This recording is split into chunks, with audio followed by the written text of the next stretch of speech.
All right, welcome back to another explainer, everyone. Today we're embarking on this, honestly, just a truly beautiful, poetic, and entirely cosmic journey together. We're diving into a piece that takes that very relatable, very human experience of falling in love and literally expands it across the entire universe. It's titled Zena, a Celestial Love Written in the Stars. If you've ever been curious about how poetry uses the infinite scale of space to describe deeply personal feelings, how it maps human devotion onto the cosmos, well, you are in for an absolute treat today. Okay, so let's just dive right in. The whole piece is anchored by this central echoing motif. You hear it repeated. Zina, Zina, Zina, Zina, Zina tera nam, sitarao me rahe. And that translates beautifully to, may your name, Zena, remain in the stars. This isn't just some passing thought, right? It's a powerful declaration that anchors everything we're exploring today. The poet doesn't just want this love to last a lifetime. They literally want it etched into the fabric of the night sky, permanently visible to the cosmos. It completely sets the scale for everything that follows. Which brings us to a pretty profound thought. Have you ever felt a love so deep, so intense, that it could only be measured by the cosmos? It's a heavy question for sure. When our everyday earthly vocabulary just totally fails to capture the sheer weight and size of our emotions, we instinctively look up. We look to the moon, the planets, the infinite void of space, really just trying to find metaphors big enough to match what we feel inside. Keep that emotional scale in mind as we journey through the mechanics of this poem.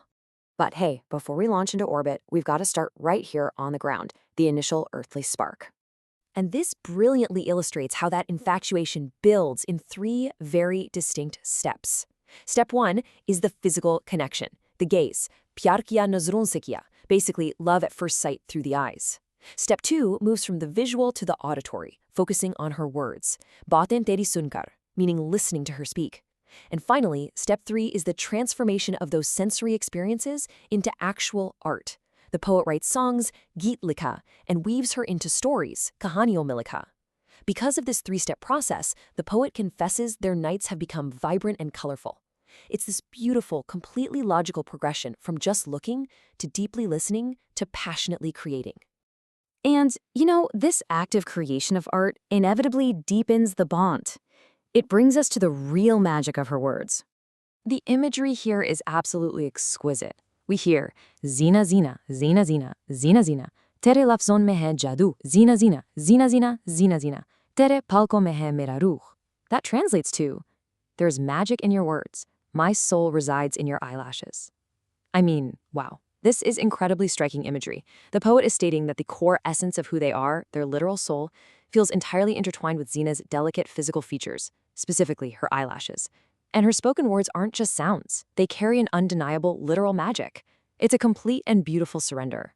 Now, what's really interesting here is how this earthly devotion reaches an overwhelming intensity. We see a love that originates deeply from within. The poet repeats, Maine kaha tujhe chahu mein dil se, maine kaha tujhe chahu mein dil se, loving deeply from the heart. It creates this physical, almost restless energy, Zina mujhe hua hai mo, mera bhi dil chanchal, a captivated, restless heart. The poet even describes the visceral, physical toll of this romance with tearful eyes and quickening breaths. And most beautifully, the poet sees their own future, their own dreams reflecting back at them when they look into her eyes. Teri aankhon mein mere sapne hain aaj. The emotional container of their earthly life is just completely overflowing. And so, when an emotion becomes way too vast for the ordinary world to hold, it escapes upward, escaping to the cosmos. We see a really stark contrast here. We start with Zindagi Khwab Mein Baatein, conversations happening within the realm of earthly dreams. But then, it shifts entirely. Zindagi Khwab Mein Baatein, space mein ho raate. Zindagi Khwab Mein Baatein, space mein ho raate. They're literally taking their intimate late-night chats and projecting them out into the cosmos, making the entire universe the new backdrop for their relationship. To fully grasp this transition, we need to unpack a specific, super beautiful word the poet uses here, musafir. A musafir is a traveler or a wayfarer, but here it takes on a much grander meaning. Hum tum ho musafir space mein ho raate. Hum tum ho musafir space mein ho raate. You and I are travelers. They've become cosmic voyagers, wandering through the endless expanse of space side by side. It emphasizes that this isn't some solitary journey. It is a shared, infinite adventure far, far away from the constraints of Earth. let's see how all this builds to the climax, a love written in the stars. I mean, just look at the sheer scale of this declaration. Tera hi naam ho, chand se brahmand ke kone kone mein, which translates to, may your name be, from the moon to every corner of the universe. It is absolutely breathtaking. The poet doesn't just want Zena to be known locally, or even globally, right? Their ultimate desire is to take her name and etch it across the entire celestial canvas, stretching from our closest neighbor, the moon, all the way to the absolute furthest, darkest corners of the universe. Tera hi naam lekar hu main yahan par. Tera hi naam lekar hu main yahan par. Carrying her name everywhere. So the crucial point is, despite having the whole universe to explore, look at where these final vows actually bring us back to. The poet whispers to the stars, हाँ सितारों से कहो, हाँ सितारों से कहो, begging, हम तुमसे कहें, प्यार करें ज़ीना चांद में. Basically, let us love on the moon. Yet at the exact same time, her sweet smile lives right inside their heart. प्यारी सी हंसी तेरी मेरे दिल में रहे. Ultimately, they ask the most vulnerable question of all. तेरे बिना मैं जाऊं कहाँ पे? तेरे बिना मैं जाऊं कहाँ पे? Where would I go without you? The eternal cosmic canvas beautifully and flawlessly blends right back into the intimately personal space of the poet's beating heart.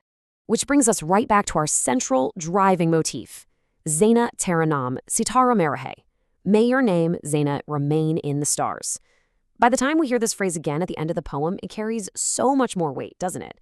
It's no longer just a wish, it feels like a promise forged through earthly infatuation, tested by overwhelming devotion, and ultimately cemented into the very architecture of the night sky. The emotional and visual journey totally comes full circle for us. As we wrap up this explainer, I really want to leave you with a thought. If you had the entire universe as your canvas, whose name would you rate into the stars? It's a stunning testament to the power of boundless love that a poem can make us look up at the night sky and see not just gas, dust, and empty space, but an eternal, cosmic billboard for the people we cherish the most. Thank you so much for joining me on this beautiful journey today. Keep learning, keep looking up, and I will see you in the next explainer.